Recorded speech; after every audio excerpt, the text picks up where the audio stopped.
Hey everybody, how's it going? I'm Jack Divine. Welcome back to another episode of Jacksnax. Today on the channel, I'm here to teach you how to brighten up your blues sound, okay? This is a sound that I love, and I don't see enough of my fellow guitar players employing it often enough, okay? In particular, the emerging soloists that I'm working with often when I'm teaching tend to either not know about it or not quite understand how to access this color or attitude with their playing, okay? They come to me with some knowledge usually of the pentatonic scales, and when faced with a 1-4-5 out of F, they would most oftentimes start here. And if they really know what they're up to, they might bring that flat 5 to bear.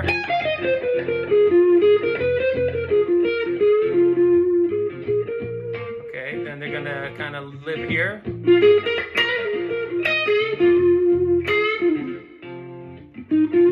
Okay, again.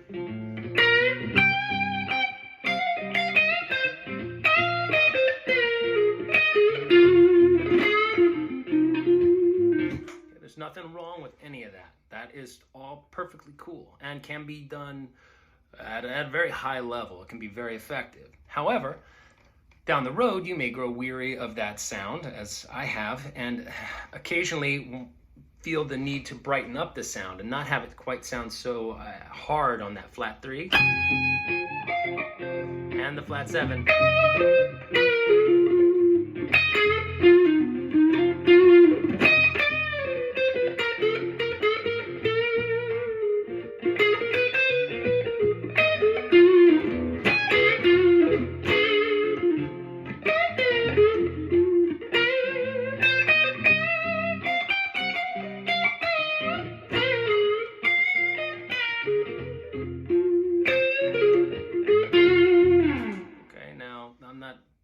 Really that attached to any of that stuff, but I'm just kind of showing you where I think most players would be happy, right? They'd be pretty content to stop playing there. What I'm saying is go one step further, and now rather than modifying our minor pentatonic shape with this flat 5, I want you to modify your major pentatonic shape and add a flat 3 to it. Okay? And we end up with a brighter, more open tonality that in particular works well with backing tracks that emphasize the 6th rather than the flat 7 in the harmony. So listen to this backing track.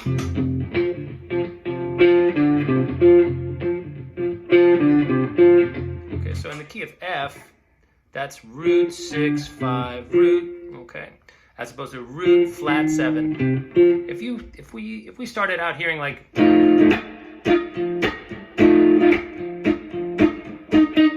with that hard, well, of course, at that point, then it starts to make sense. But when we hear richly in the background, bam, do bam, when you hear that 6, all right, as being the more prominent note in the backing track, try including it in your lines, okay? And instead of playing that tough sound of the flat 3 and the flat 7, make it more like the flat 3 on the way to the major third, or the flat 3 on the way to the major second.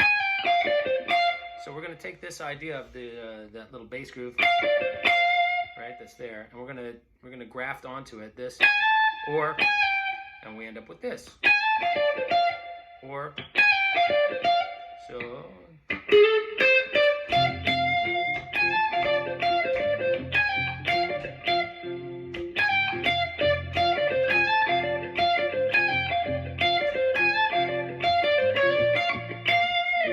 Same on this harmony.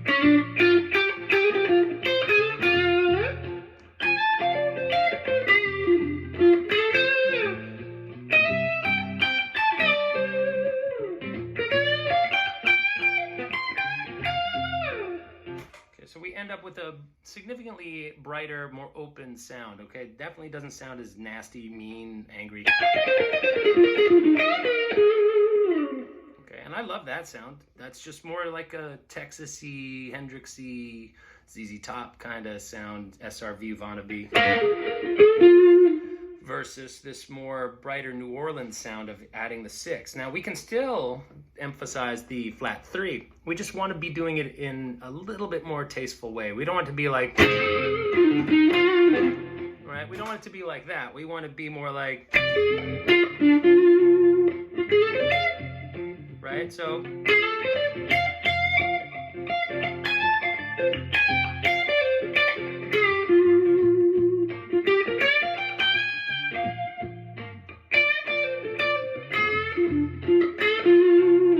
so 6 flat 3 on its way up, that little tritone. Okay, that's a really, really cool interval to be able to exploit, right?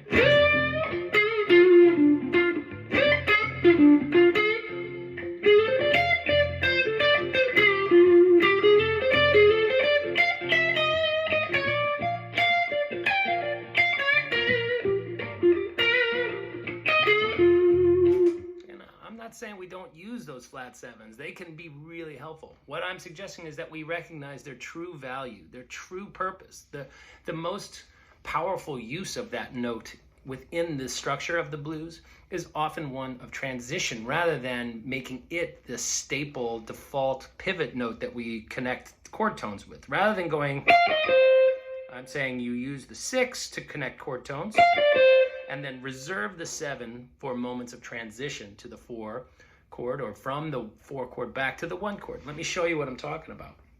All right, I'm gonna favor the 6 and use the flat 3 going into and out of these 2 neighbor tones. Okay? Or, see how I'm using the 6? That's the D, not this E flat, okay? Okay, the flat 3 is always going to get a little sauce going up or down. Never going to just stay there. Never like that, okay? We always want it to be implying that we're playing over that major chord. Okay, and definitely avoid that until the very end of the bar, because watch, when we hit that and we're headed to the 4 chord, we're a semitone away from the 3rd of the target note. That's our target note right there. So I'm going to go and play into the 3rd of the 4 chord. Once we're on the 4 chord, we kind of treat it like it's its own little tonal center, because we're still using the same kind of flat 3 towards the major 3rd and that, and we're going to still favor the 6 over the 4 chord, rather than, we're not going to use that hard flat 7 even over the 4 chord. We're not going to use that, okay? Not until the very end of the chord. Then we can use it, and look, there it is. That's the flat 7 of the B flat. And what's it going to sound like when we hit that on our way back to F? It's going to sound like an approach tone into the major 3rd of the F, which is going to sound killer. So let's just go through those changes, okay?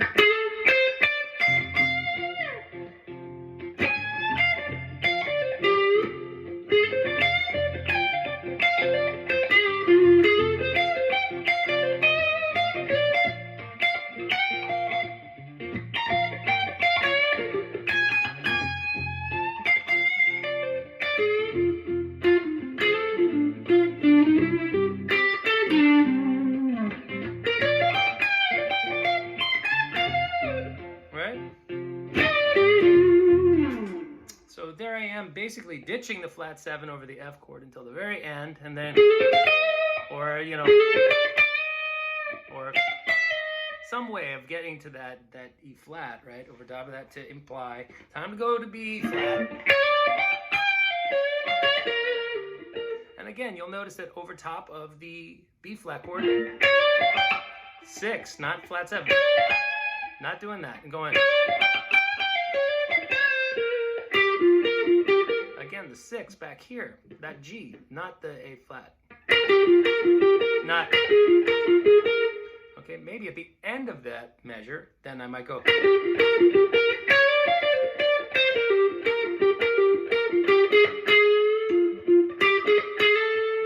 Creates that chromatic motion up into the 3rd of our F chord, okay? Again, on the way into the 5, I can use that flat 7. Again, another 1 fret transition into the 3rd of the 5. Okay, then watch. that is the root of our 4 chord. So coming back to the 4, if our blues has that, using the flat 7 of the 5, that's going to be a nice note, right? And then we can wrap it up however we want, using the 6s or 7s on our way back to the root, okay? Meaning the 1 chord, okay? So let's look at that. And what's a new strategy of not just immediately hammering that flat 3.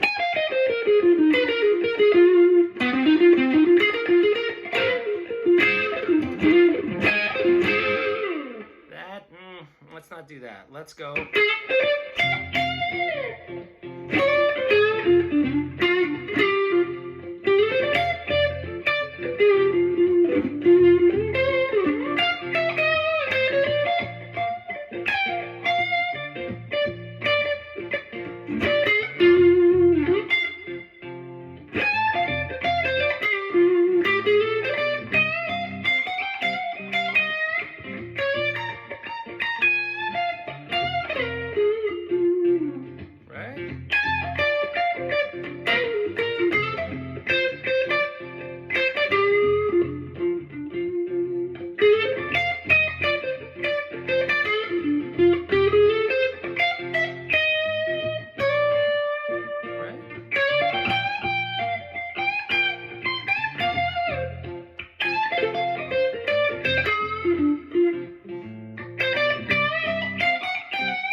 At this point, right?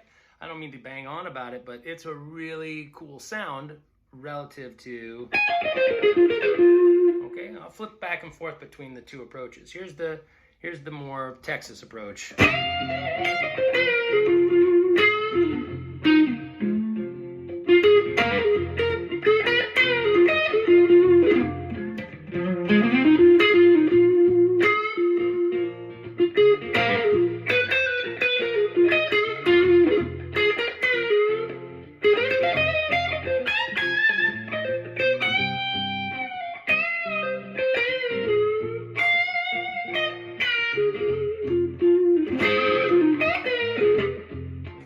Uptown.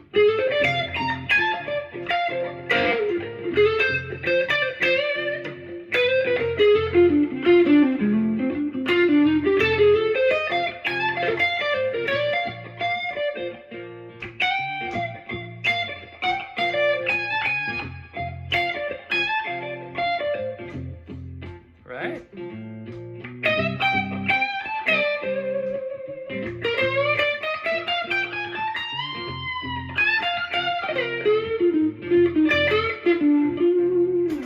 So, not really talking about avoiding them altogether. I'm just talking about don't neglect your 6, don't neglect your major 3rd, and most importantly, reserve your 7ths for when they make the most impact, okay? That is it for today's lesson, and I hope you enjoyed it and learned something from it. And if you did, please feel compelled, all right, to press the subscribe button and like. If you want private lessons, obviously reach out to me via email. I'll leave my email at the end of the video here. And I hope you have a great day, and I'll see you soon. All right, take care.